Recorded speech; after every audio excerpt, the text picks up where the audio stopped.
Hello everyone, welcome to this session of discussion. So today we are going to the thoracic park. In that we are going to discuss about the anatomy of the intercostal spaces.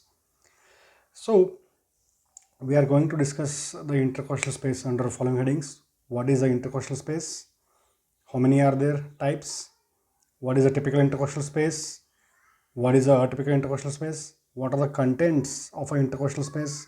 Boundaries of intercostal space, intercostal muscles, arteries and veins, intercostal nerves, and lastly clinical importance. Or firstly we discuss the clinical importance. You can see here is a procedure called as pleural tap, where the pleural fluid is drained.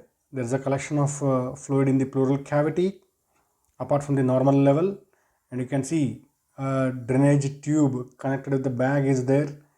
With a needle it is inserted into the intercostal space. You can see intercostal space there. On the right side the needle is passing along the upper border of the lower rib. So to do this procedure skillfully, we should have a thorough knowledge of the intercostal space so that we can do this procedure in the patient and provide relief. You can see the sonography there. You can see on the right side there is a pleural effusion. So that's why we should know in detail about the intercostal space. So there are 11 intercostal spaces on each side, and you already know there are 12 pairs of ribs which are forming the part of the thoracic cage there. So basically the intercostal spaces are spaces that lie between the two adjacent ribs with their costal cartilage, and we classify them as a typical and atypical depending upon the type of intercostal nerve it has. So what are the features? So features of a typical intercostal space: it should be traversed by a typical intercostal nerve, which is nothing but a branch of ventral rami of thoracic spinal nerve. As you already know, there are 12 pairs of thoracic spinal nerves, 11 intercostal, 12th one is called as subcostal. It lies beneath the rib, 12th rib, that's why 12th is called as subcostal nerve. So there are 11 intercostal nerve, but to call a space as typical intercostal space, it should be traversed by a typical intercostal nerve. So what is typical intercostal nerve? The nerve which supplies the thoracic region, that is, it supplies only the intercostal space. That nerve is called as typical intercostal nerve. As I already told you, there are 11 thoracic spinal nerves and 12th one is subcostal. So total 12 thoracic spinal nerves. T1, along with supplying the intercostal space, it also forms the part of brachial plexus, and T2 forms a part of the communication with the medial cutaneous nerve arm, whereas T3 to T6 are called as typical intercostal nerves, as they run in the respective intercostal space and supply the contents of intercostal space only.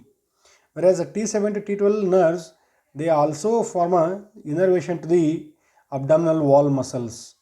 That's why they are not called as typical. Only T3 to T6 are called as typical intercostal nerves. These are the other contents of the typical intercostal space or any intercostal space. You will see these three muscles and two anterior intercostal artery and one posterior intercostal artery. If you see here the thoracic cage, what you are observing here, the thoracic cage, it is formed by the sternum anteriorly, laterally by the ribs and costal cartilage, and posteriorly by the thoracic vertebra. So these three bones form the thoracic cage, which forms the protective skeletal framework for the internal organs of the thorax. That is sternum, what you are seeing lying anteriorly, having manubrium body and xiphoid, and these are the costal cartilages by which the ribs are articulating with the sternum directly or indirectly, and some ribs may not articulate with the sternum. 11th and 12th, they are called as floating ribs or vertebral ribs. And here you can see all the ribs have attachment to the thoracic vertebra, and these three bones form a part of thoracic cage. So this is the thoracic cage forming the protective bony skeletal framework for the internal organs of the thorax. So if you see one intercostal space, it has all these bones as the part of the boundaries. So this is a thoracic cage, what you are seeing here. So when you see one intercostal space, for example, if you take one typical intercostal spaces here, so there are 11 intercostal spaces. The spaces 3, 4, 5, 6 are called as the typical intercostal spaces because they contain the typical intercostal nerve. What is the typical intercostal nerve? The nerve which supplies only and only the intercostal space contents. That is T3, T4, T5, T6. That's why the intercostal space 3, 4 and 5, 6 are called as the typical intercostal spaces. If you take one intercostal space here, you can see we are isolating one intercostal space here. You are taking the sternum along with the ribs and costal cartilage, and posteriorly if you see thoracic vertebra, it will give the details of the boundaries. You can see here. Now we'll isolate. Yes, it is here. You can make out here anteriorly by the lateral border of the sternum, above by the lower border of upper rib, below by the upper border of the lower rib with the costal cartilages. So intercostal space has a interosseous part and the intercartilaginous part, and posteriorly it is the boundary is formed by the body of thoracic vertebra that you can notice. So you can explore the boundaries of the intercostal space here, anteriorly by the body of the sternum, above by the lower border of the upper rib, below by the upper border of lower rib, and posteriorly by the thoracic vertebra. And you also can see there are some parts there, intercartilaginous and interosseous parts, and each intercostal space has the three sets of intercostal muscle, external, internal and innermost, and also has the anterior intercostal membrane and posterior intercostal membrane. What is that? We will discuss further in the presentation. You can see there the external intercostal muscle was there first. This is an internal intercostal muscle, and the innermost intercostal muscle is here. So these are the three muscles as the contents of the intercostal space. This is the innermost intercostal muscle which occupies the middle 2/4 of the intercostal space there. And if you see there, you also see some other parts of the internal intercostal, that is, this is sternocostalis muscle extending from the sternum to the ribs. That's why it's called as sternocostalis.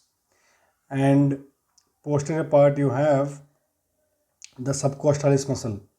So the internal or innermost intercostal muscle is incomplete. Okay, it has a lot of subdivisions here. You can see the sternocostalis, innermost intercostal and subcostalis. These are the parts of the innermost intercostal muscle that you observe in the intercostal space. Then you also see the other contents of the intercostal space. You can see intercostal vessels are there. As we have already discussed earlier, there are two anterior intercostal arteries and veins and only one posterior intercostal artery and vein in each space. So you can see there are two anterior intercostal arteries. That is the interthoracic artery, big vessel, giving out the two anterior intercostal arteries. So in each space there are two arteries, except in the 11th and 12th. 11th and 12th spaces are not coming anteriorly, they are incomplete because they are not having any cartilaginous connections. So you can have an example of a anterior intercostal artery here. Each intercostal space, or you can say upper 9 intercostal spaces have two intercostal arteries. So each of the upper 9 intercostal spaces have two anterior intercostal arteries with the corresponding veins, and also there is a posterior intercostal artery. You can notice here that is the anterior intercostal artery. So the anterior intercostal arteries supply the upper 9 intercostal spaces because 10th and 11th they are incomplete, they don't come anteriorly, they are limited to only posterior thoracic wall there. So you can see, so these are the anterior intercostal arteries, two in each of the upper 9 intercostal spaces. For the upper 6 spaces, they are coming from the interthoracic artery directly. For 7, 8, 9, lower 3 intercostal spaces among the upper 9, they take origin from the musculophrenic artery, which is a division of the internal thoracic artery. That we'll discuss in detail later. And here also you can see one of the branches here, that is the posterior intercostal artery there, one in each intercostal space. So there are 11 posterior intercostal arteries and 9 sets of anterior intercostal artery. Here you can notice these are the 11 posterior intercostal arteries. Don't mistake them for the 2 posterior intercostal arteries. The posterior intercostal artery gives a collateral branch there. Okay, so each of the 11 intercostal space have the posterior intercostal arteries, whereas anterior intercostal arteries are present only in the upper 9 spaces. So these intercostal arteries and nerve, they lie between internal intercostal and innermost intercostal muscles. You can see there, that is the innermost intercostal muscle over which they lie. They lie between the planes of internal intercostal and innermost intercostal. Now you can see the intercostal nerve there. If you try to isolate one intercostal nerve, these are the 12 pairs of thoracic spinal nerves. Out of 12, 11 are called as intercostal. The last one, 12th one, is called as subcostal because it lies below the 12th rib, that I already told you in detail. Okay, so you can notice here each space is traversed by the intercostal nerve. If you try to isolate that nerve here, so you can see there, that is the intercostal nerve. What you are observing here, that is the intercostal nerve. It is giving a collateral branch there. So these artery, vein and nerve run between the planes of internal intercostal and innermost intercostal. They are arranged above downwards in the form of vein, artery and nerve. You can see this is the typical intercostal nerve depiction here. You can see that is how they run. So these are the contents of the intercostal space. Boundaries already we have discussed. Again, just briefly we will revise the boundaries. So what are the boundaries? Above by the lower border of the upper rib, below by the upper border of lower rib, anteriorly by the lateral margin of the body of the sternum, posteriorly by the lateral surface of the body of thoracic vertebra. So that we have seen.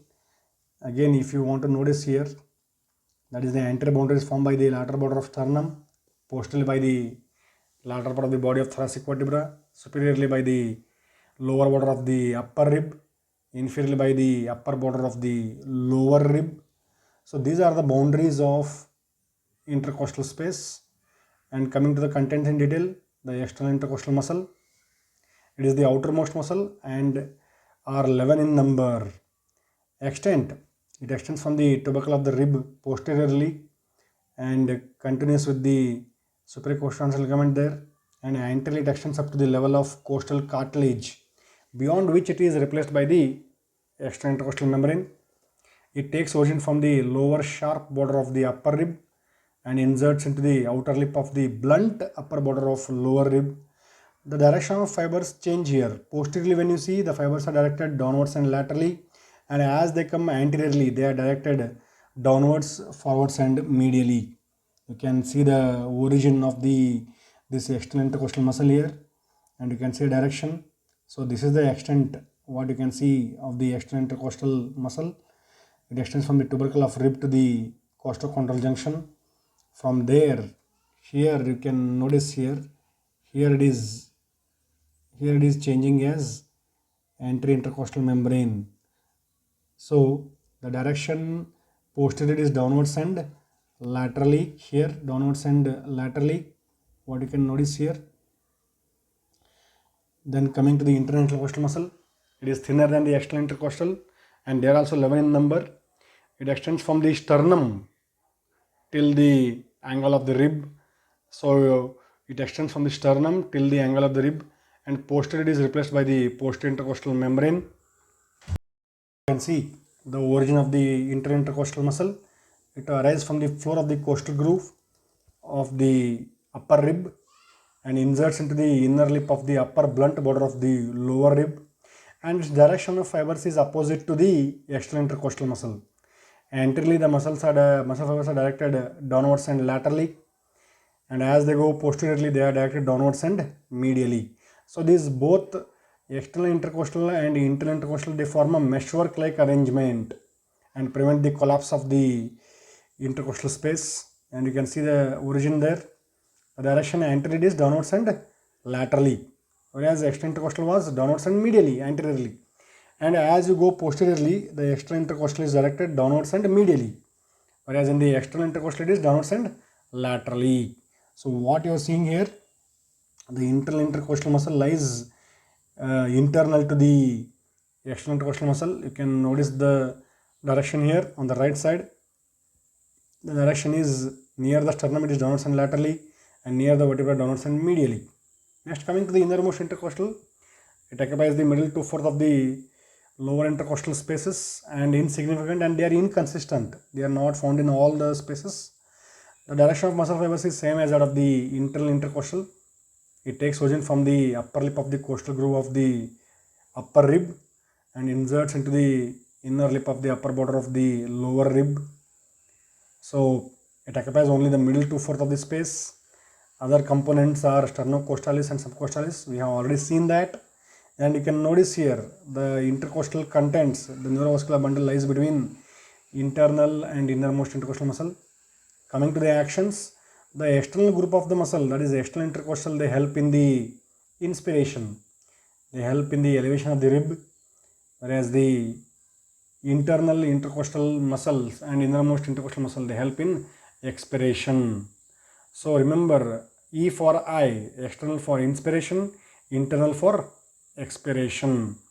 So you can notice there, whole of the external intercostal muscle and interchondral part of the internal intercostal, they help in the inspiration, where the ribs are drawn upwards and forwards like a bucket handle movement.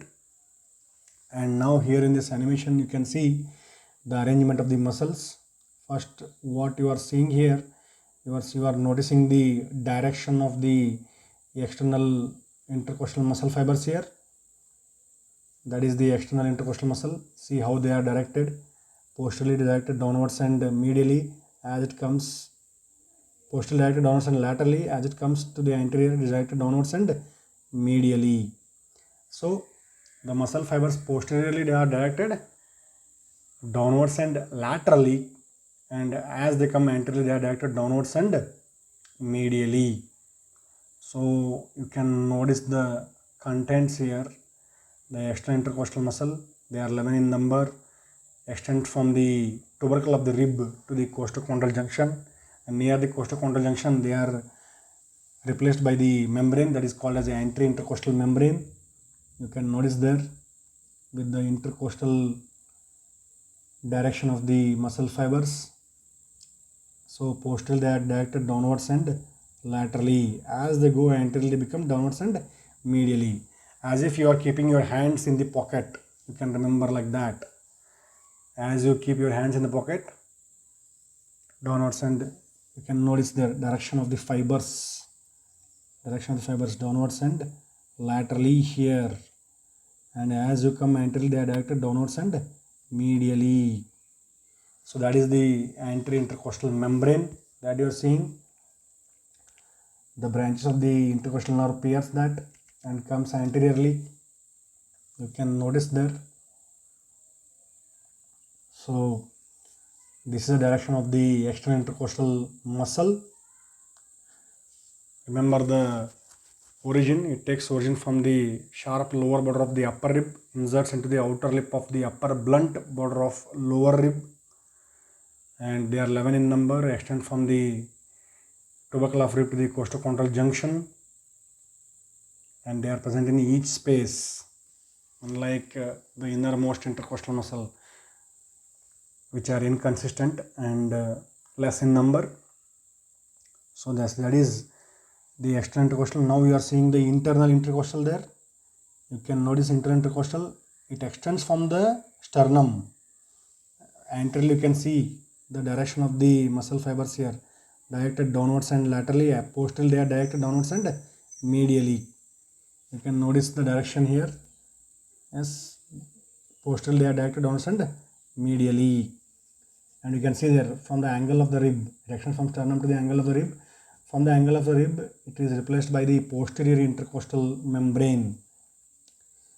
So that is the direction of the fibers and extent of the internal intercostal muscle. You can notice the direction there, anteriorly directed downwards and laterally, posteriorly downwards and medially, just opposite to the direction of the course of muscle fibers of external intercostal.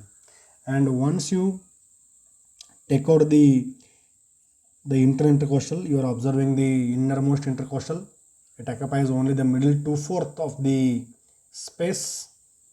You can notice there, middle 2/4 of the space, and origin is from the inner lip of the costal groove of the upper rib and inserts into the inner lip of the blunt upper border of lower rib, and they are not present in all the spaces, unlike external and internal.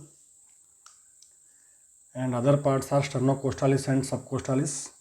So that is the internal intercostal muscle that you see here.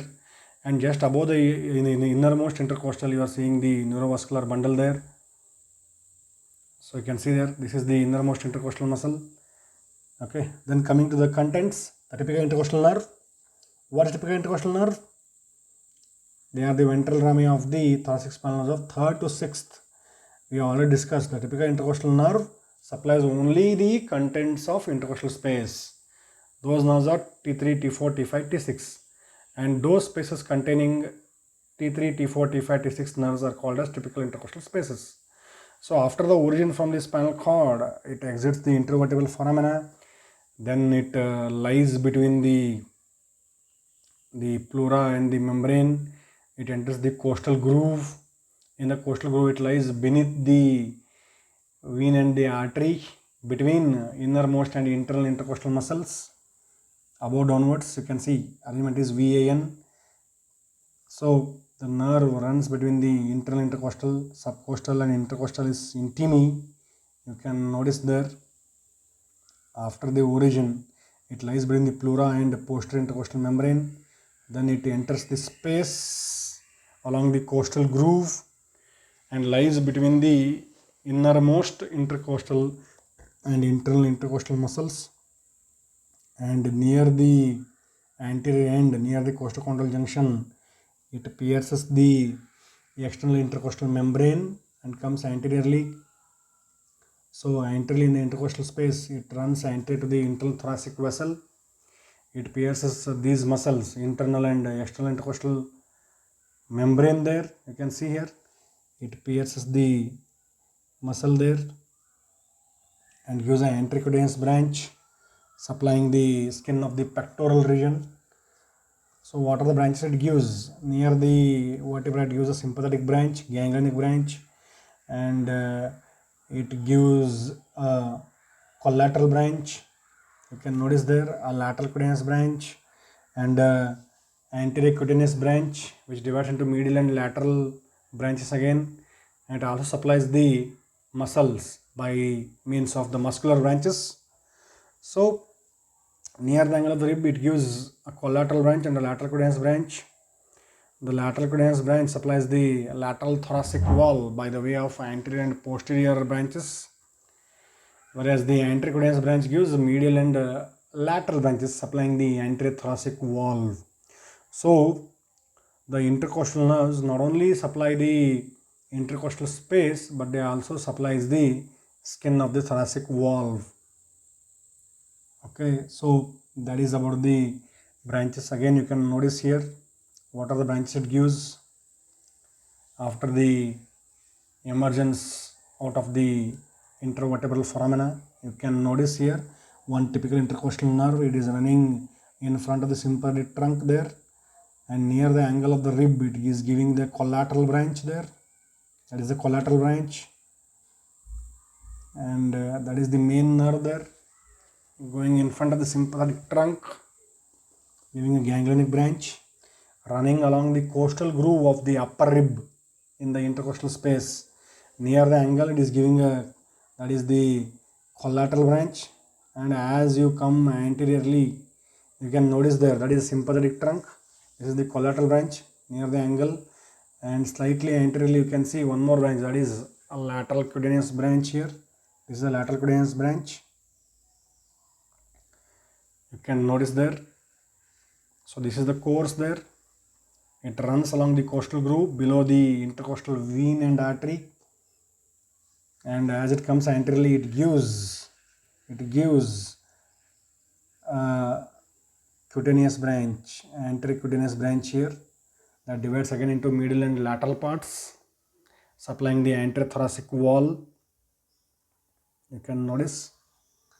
So this is the course, origin, course and termination branches of the typical intercostal nerve that you can notice here, what you are observing. So that is the collateral branch, this is the lateral cutaneous branch, and this is the anterior cutaneous branch. Near the intervertebral foramina, it gives a ganglionic branch, and again you can notice here the collateral branch runs in the forwards in the same intermuscular interval in the same space. It runs but parallel to the main branch. That's why it's called as collateral branch. Coming to the arteries, in each typical intercostal space, there are two smaller anterior intercostal arteries and one post intercostal artery. As I already told you, anterior intercostal arteries are 9 in number. They supply upper 9 spaces. 10th and 11th intercostal space don't have extension anteriorly. So you can notice here the two anterior intercostal arteries, 1 and 2, and only one posterior intercostal artery here. And for the upper 6 spaces, the two anterior intercostal arteries are coming from the internal thoracic artery, whereas for the lower 3, that is 7, 8, 9, they are coming from the musculophrenic artery, which is also a branch of internal thoracic artery. So in each space there are two anterior intercostal arteries. Upper artery lies along the lower border of the upper rib, lower artery lies along the upper border of the lower rib, and two anterior intercostal arteries anastomose with the posterior intercostal artery and its collateral branch near the costochondral junction. Here there are two anterior intercostal arteries. They anastomose with the posterior intercostal artery and its collateral branch here near the costochondral junction. Whereas posterior intercostal arteries, there are 11 posterior intercostal arteries, one in each space. They supply greater part of the intercostal spaces. So which is the principal artery of the intercostal space? Posterior intercostal artery is the principal artery. The first two posterior intercostal arteries come from the superior intercostal artery, whereas 3 to 11 they come from the descending thoracic aorta. Here you can see the first two come from superior intercostal artery, which is a branch of costocervical trunk, which itself is a branch of subclavian artery, second part of subclavian artery, whereas 3 to 11 arteries they come from the descending thoracic aorta. These arteries they come from descending thoracic aorta directly. Descending thoracic aorta lies on the left side, sorry. So that's why right arteries are longer compared to the left one, because descending thoracic aorta lies on the left side. So you can notice here, this is one more diagram depicting the intercostal arteries, what you are seeing here. And you can see the right side, they are longer, left are shorter, because this one lies on the left side of the vertebral column. So this you can notice here. And in each intercostal space, the intercostal veins lie above the nerve and below the artery, and each posterior intercostal artery anastomose with the anterior intercostal artery near the costochondral. As you can notice here, you can see the internal thoracic artery there, giving two anterior intercostal arteries for the upper 6 spaces, and whereas for the lower 3 spaces, the branches are coming from the musculophrenic there. You can notice 7, 8, 9 there. You can notice there, they are coming from the musculophrenic nerve. So remember, there are 9 sets of anterior intercostal arteries. Upper 6 come from the internal thoracic artery itself. 7, 8, 9 they are coming from the musculophrenic. That is the superior epigastric artery. So the internal thoracic artery gives two terminal branches, superior epigastric and musculophrenic. You can notice there the two anterior intercostal arteries are visible there. Upper 6 they come from internal thoracic, 7, 8, 9 from the musculophrenic artery, what you can notice here. So these are the anterior intercostal arteries what you are observing, whereas the posterior intercostal arteries, one in each space. The upper two, 1 and 2, they come from the costocervical trunk, that is from the superior intercostal artery. It is a branch of costocervical trunk, which is a branch of the second part of subclavian artery. So you can notice there 3 to 11 they are coming from the descending thoracic aorta. That is what is observed here.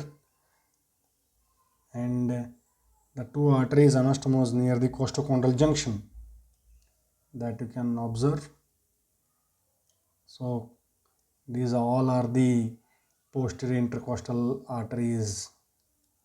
On the left side you are seeing, but which posterior intercostal arteries are longer, right or left? Right one, because the descending thoracic aorta lies on the left side of the vertebral column. So the right posterior intercostal arteries are longer, they have a longer course. So here you can notice coming from the first two are coming from the subclavian artery there via superior intercostal artery and costocervical trunk, first two, whereas from 3 downwards they all are branches of descending thoracic aorta. That is what you are observing here in this animation. You can notice clearly what is there. These all are coming there. Hope you are following. So this is very important to understand the neurovascular course, origin, termination and branches in the intercostal space. Next, as you go, we will notice the distribution of the veins there. Now coming to the intercostal veins. So there are two anterior intercostal arteries, there are two anterior intercostal veins. So there are 9 sets of anterior intercostal veins.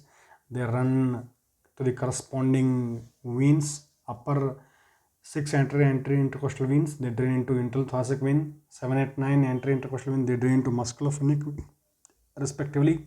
The arteries follow the veins follow the arteries. You can notice there. Whereas there is slight change in the way the posterior intercostal veins drain. If you see here, you can see the venous pattern here. You can notice. So coming to the posterior intercostal vein, on the right side, the first one directly drains into the right brachiocephalic vein. 2 to 4 posterior intercostal veins, they form a right superior intercostal vein, which drains into arch of azagos vein, which lies on the right side. Whereas 5 to 11 posterior intercostal veins, they drain directly into the vertical part of the azagos vein, which is located here. So that is the vertical part of the azagos vein. So you can notice here, the first one is directly draining into right brachiocephalic vein, what you have observed there. So you can notice the azagos veins there. The left side, hemiazagos and superior and inferior hemiazagos veins. You are observing the right side drainage here. You can notice the first two there. The first one is directly draining into brachiocephalic vein here, whereas 2, 3, 4 they are going into the arch of azagos vein, whereas 5 to 11 they are draining directly into vertical part of the azagos vein.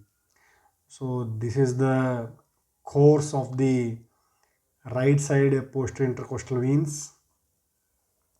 Whereas on the left side, if you observe there, you can notice here this brachiocephalic vein. It joins at the left one and forms superior vena cava, and they drain into the right atrium of the heart.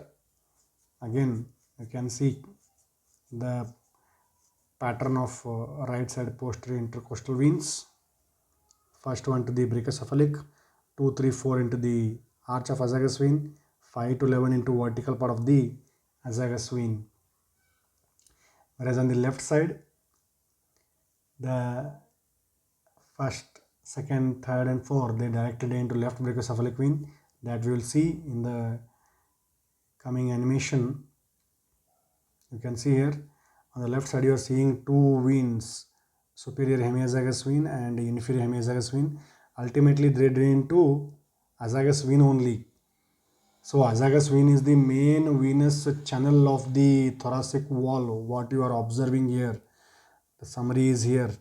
You can see the first one directed into left brachiocephalic vein, 2, 3, 4 they form superior intercostal vein, that also drains into but left brachiocephalic vein. 5, 6, 7 and 8 sometimes they go to superior hemiazygous vein here, whereas 9, 10, 11 they go to inferior hemiazygous vein, and both the superior and inferior hemiazygous vein ultimately drain into the azygous vein.